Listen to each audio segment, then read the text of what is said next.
síðan líka verið að skoða hluti eins og bara þessi víðtæka verðtrygging í kerfinu, skilur, þessi vísitölubinding í kerfinu almennt, sem að þið eru að koma á í auknum mæli.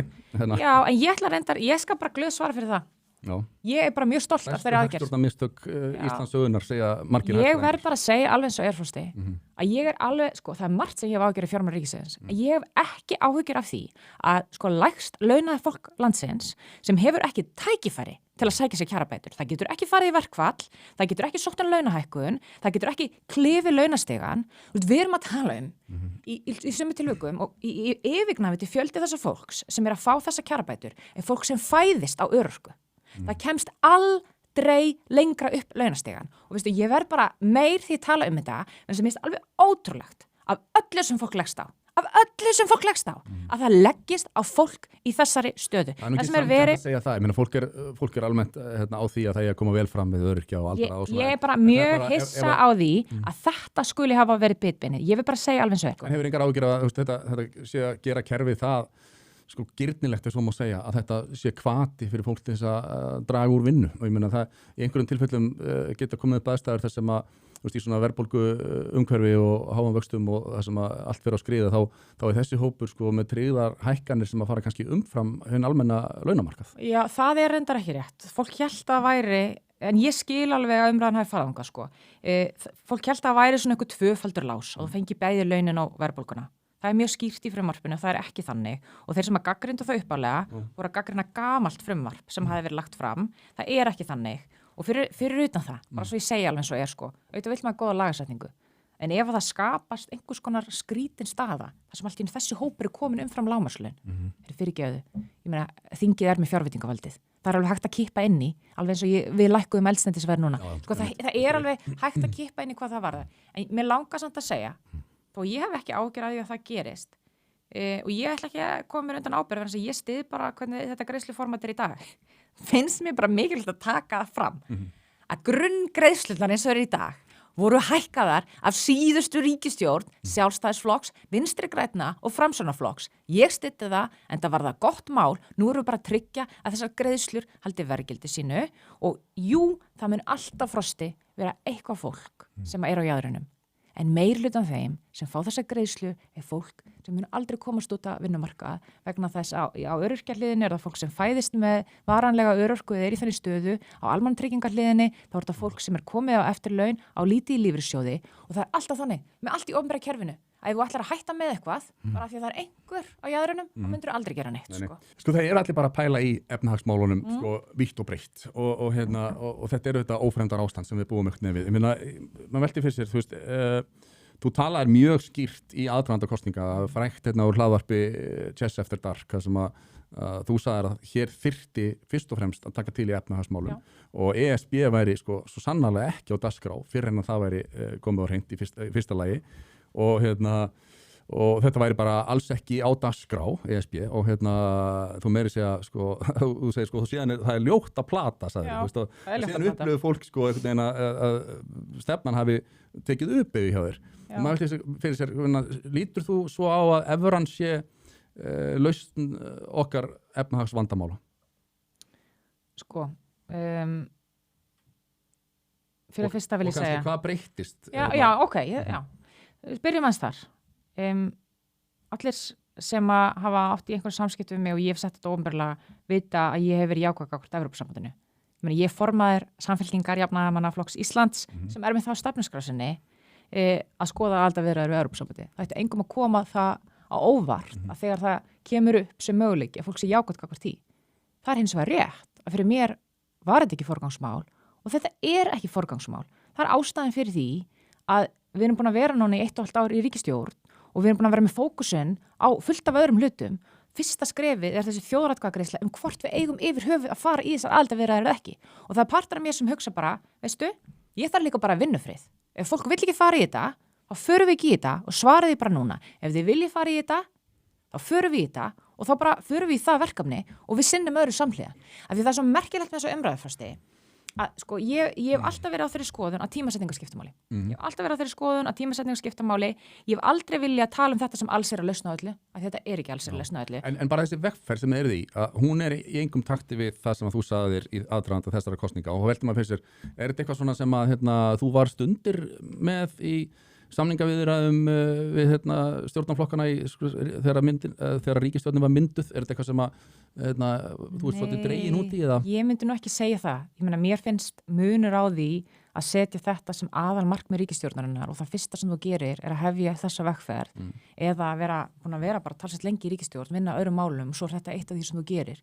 Ég get alveg viðurkennt það og hef gert annars staðar að ég meina, ég finnum mig bara í annari stöðu sem forystummaður á Íslandi en fyrir ár síðan.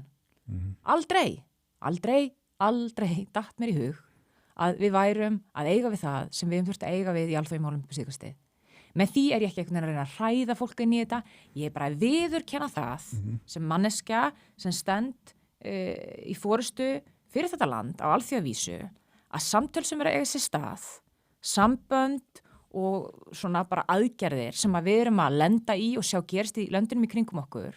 Ég meina, hvernig heldur það sé að fá símtal eins og í upphafi árs að fólk hafi áhyggjur af því að það sé eitthvað að fara að gerast af Grænlandi að hálfa Bandaríkjamanna. Ég meina, auðvitað ítir þetta við manni Frosti, ég skal bara vera mannleg hvað það varðar og þetta er ekki eitthvað svona persónlegt mál. Þetta er bara, þú vilt bara passa upp á landið og auðvitað byrjar að horfa í kringu því þannig aðstæðum. En það eru mörgur sem finnst einmitt viðbröð ykkar við þessum alþjóðamálum vera skrítin að því leiti að maður hefði haldið að það væri bara brýnt og mikilvægt á þessum tímum að skerpa á og brýna og efla samskipti við það veldi sem að hefur varið okkur hingað til með Bandaríkin. En á meðan hafið þið eins og það tíðrættum farið í endalausar ferðir til Brussel og það er aðal einhvern veginn samgangurinn hefur verið þar á milli. Það er ein ferð núna til Washington núna sem var mjög snaupuleg.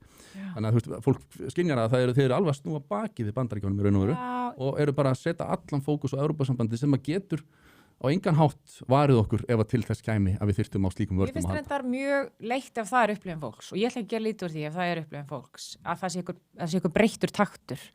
Ég er ekki með tölfræði yfir utanlandsferðir fyrir ríkisstjórna. Ég veit hins vegar hvar við fáum boð á flesta fundi og það er ekki í Bandaríkjunum vegna þess að við erum Norðurland. En hefur ekki þurft að sækjast eftir því? Flestir fundir sem við fáum boð á og við sækjum er á sviði Norðurlandasamstarfs.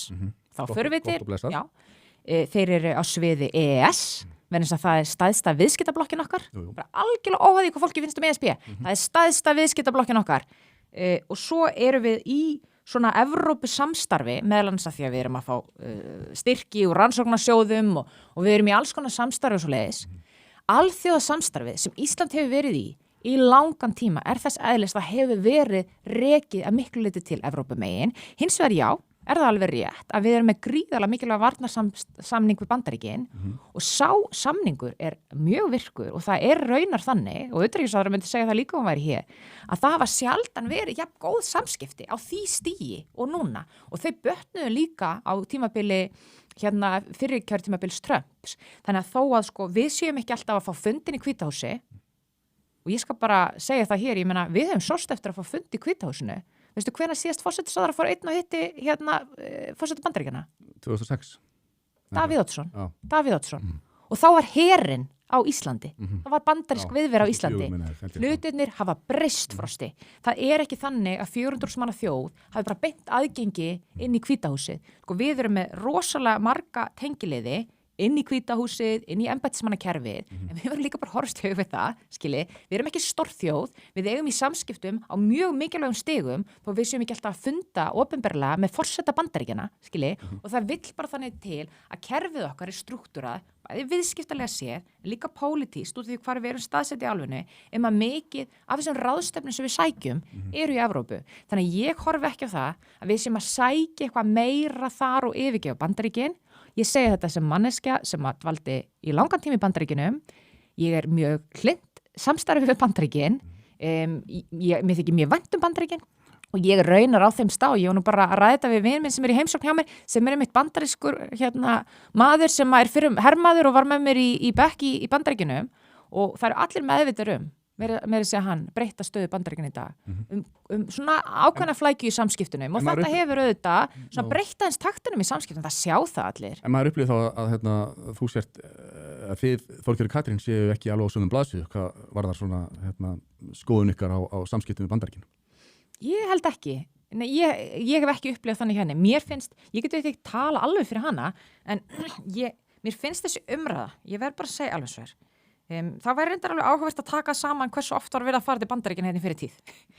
Þú veist, hlutirnir líta oft öðruvísi út þegar fólk allt í einu komið í minni hluta, sko. En líka bara fá sendi herran í Washington til þess að vera að lobbya fyrir okkur eða bara leggja áherslu á. Hún Svanhildur Hólm, hún er frábær. Já, hún er frábær. Ég hef verið í samskiptum við hana, hún er að standa sig mjög vel, en punkturinn minn er bara, sko Bandaríkin eru bara annað batteri en Evrópa. Evrópa er samansafna litlum löndum, það eru bara öðruvísi báðulegðir það. Samskipti við Bandaríkin hafa alltaf verið á öðrum stigum en beint í forseta Bandaríkjanna, skilji. Það hefur alltaf verið þannig. Ég gefði það. En hérna, að þið verðum komin í utanríkismálin, sko, þá veltum maður fyrir sér allra þess að ferja til Brussel og sko, er það alveg eðlilegt að utanríkisráðherra hafi verið að gera samninga við ESB, bæði makrílinn og öryggis- og varnarmál, án þess að leggja þessi mál fyrir utanríkismálanefnd eða þingið?